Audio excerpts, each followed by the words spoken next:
Hello बच्चों, स्वागत है आपका basics with Kundan sir YouTube channel में।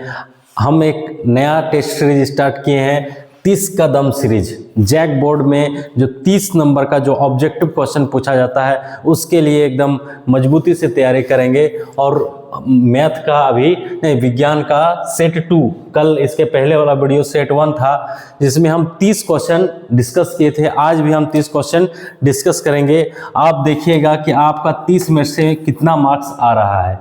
कमेंट करके बताइएगा कि आप 30 में से कितना मार्क्स आ रहा है। आज देखिए जरा किसमें कितना है दम। 30 का दम, देखते हैं कौन 30 का दम में नंबर उठा पाता है ज़्यादा से ज़्यादा। तो बिना समय बर्बाद किए पहला क्वेश्चन में आते हैं।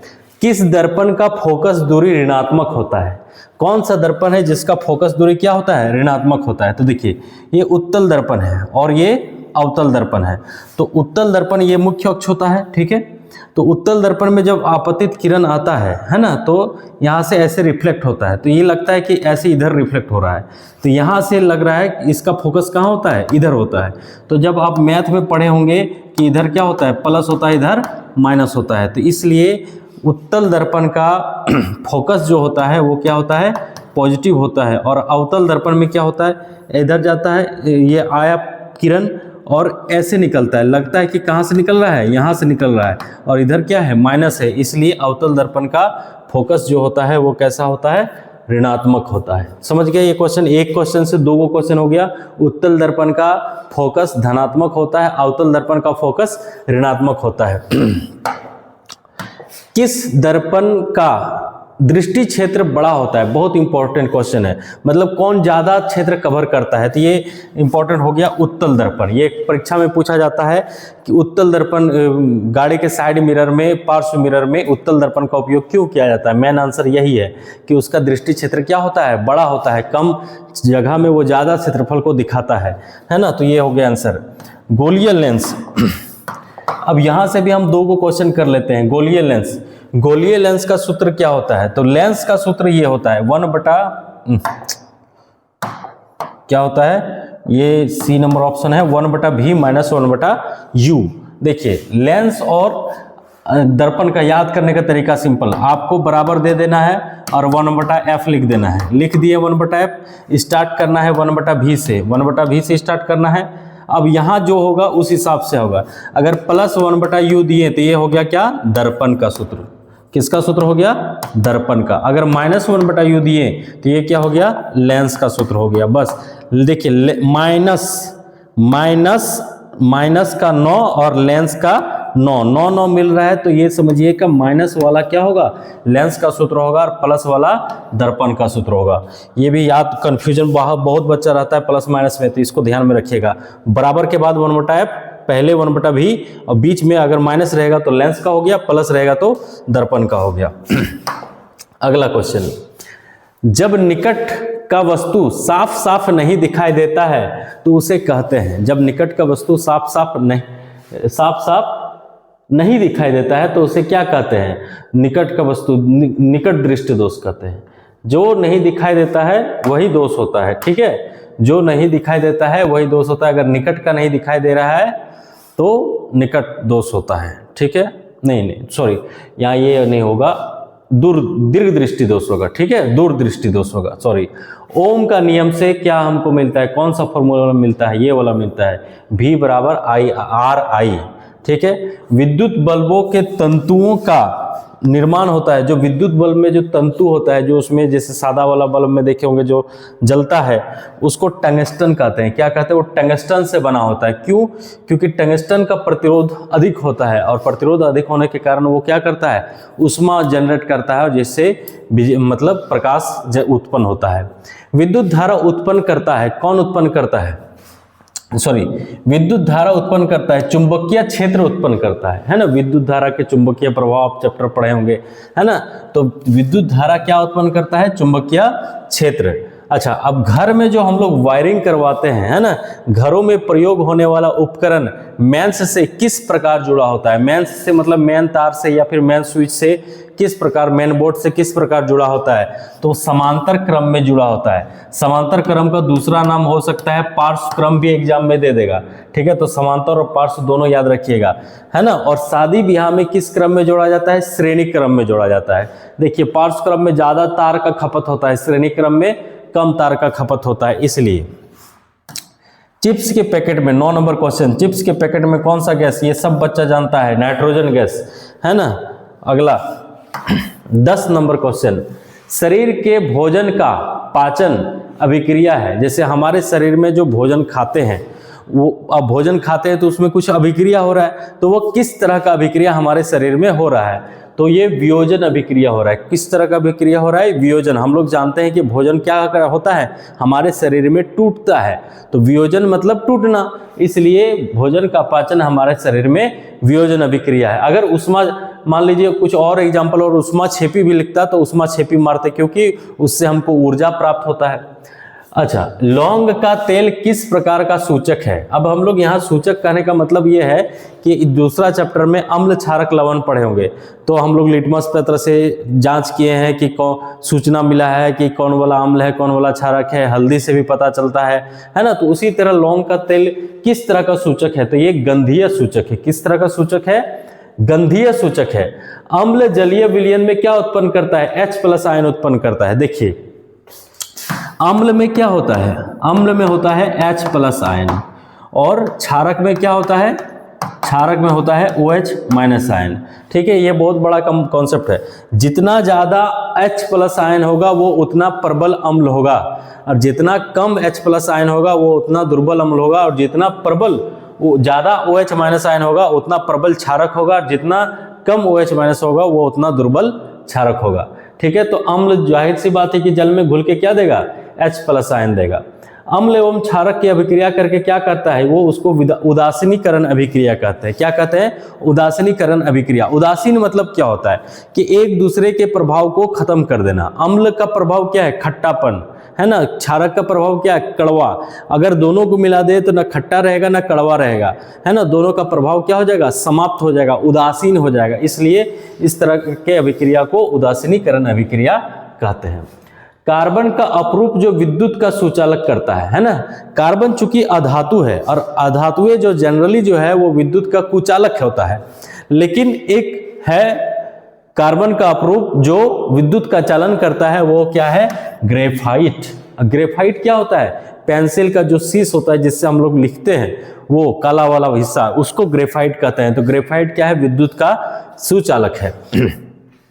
बेंजीन का अणुसूत्र, डायरेक्ट इसका फॉर्मूला याद कर लिए, C6H6, ठीक है। केक बनाने में उपयोग होता है। केक बनाने में किसका उपयोग होता है, तो बेकिंग पाउडर का उपयोग होता है। बेकिंग मतलब क्या होता है, बेक करना, है ना। इससे क्या होता है, वो ज़्यादा फ्लफी होता है, ज़्यादा मुलायम होता है ना केक में। मनुष्य के शरीर का pH मान कितना से कितना तक होता है, तो 7 से 7.0 से 7.8 तक होता है। मनुष्य के शरीर का pH प्रास कितना होता है, 7.0 से 7.8 तक होता है। अगला क्वेश्चन, अम्लीय विलयन का pH मान होता है। देखो अम्लीय विलयन, तो pH स्केल जो है होता है वो कहाँ से होता है, 0 से 14 तक, तो उसका आधा 7 हो गया, तो 0 से 7 तक क्या होगा, अम्ल होगा, और 7 से 14 तक क्या होगा, क्षारक होगा। अच्छा, एक चीज और कॉन्सेप्ट याद रखिएगा कि 0, 1, 2 ये सब क्या है, प्रबल अम्ल है। इसके बाद जैसे जैसे 3, 4, 5, 6, 7 जा रहे हैं तो अम्ल का गुण क्या हो रहा है, घट रहा है। लेकिन वैसे 7 से फिर क्षारक में उल्टा हो जाता है, 7, 8, 9, 10, उधर जब जैसे बढ़ते जाते हैं 7, 8, 9, 10 तो क्षारकीय प्रवृत्ति भी बढ़ते जाता है। तो यहां पर क्या होगा, अम्ल विलयन का pH मान क्या होगा, 7 से कम होगा। विद्युत धारा उत्पन्न करने वाले युक्ति कौन है, विद्युत जनरेटर, विद्युत जनित्र।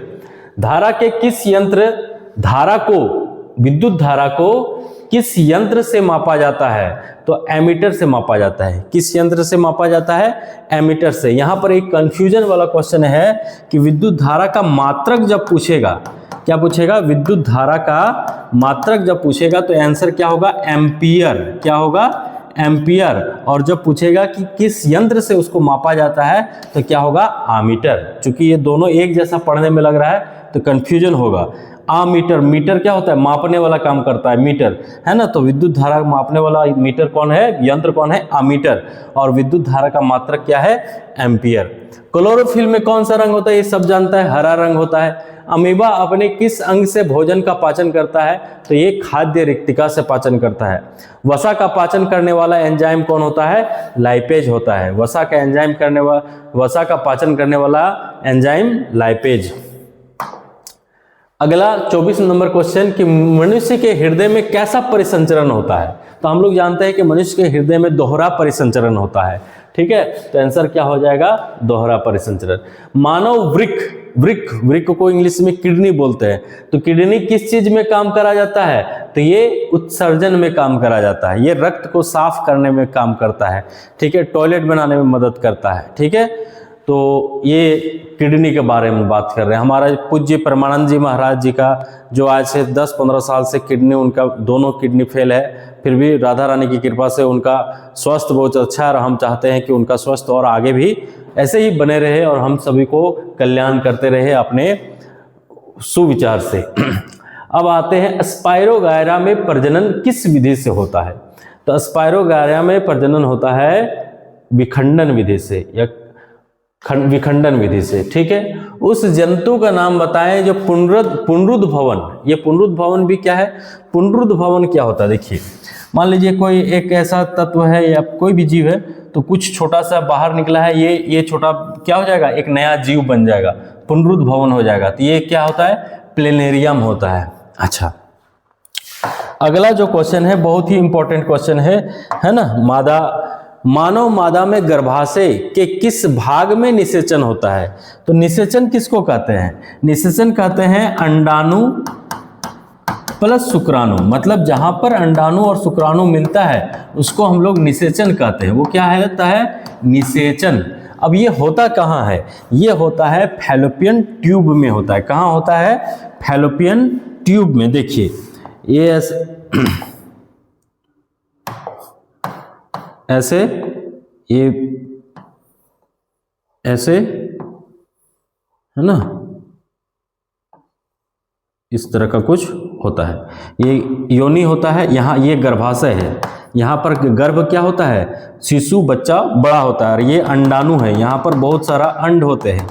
और ये है यहाँ पर जो हिस्सा है ये एक फैलोपियन ट्यूब है।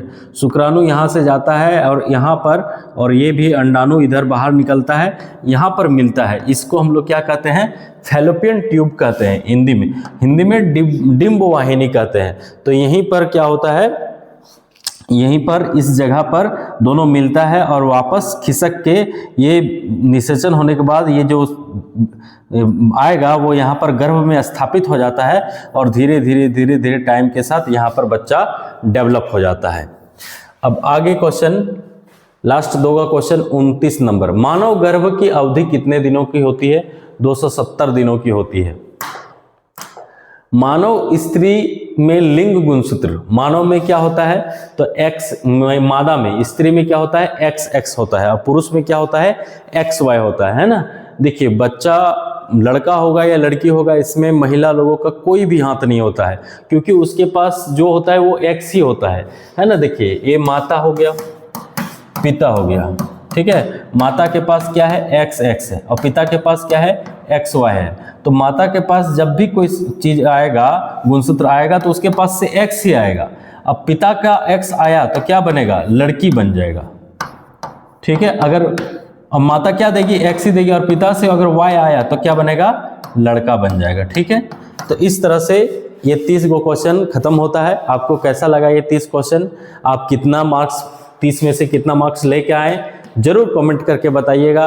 और इस तरह का और सीरीज देखने के लिए इस चैनल को सब्सक्राइब कीजिए। मैथ का भी सीरीज आएगा और SST का भी सीरीज आएगा।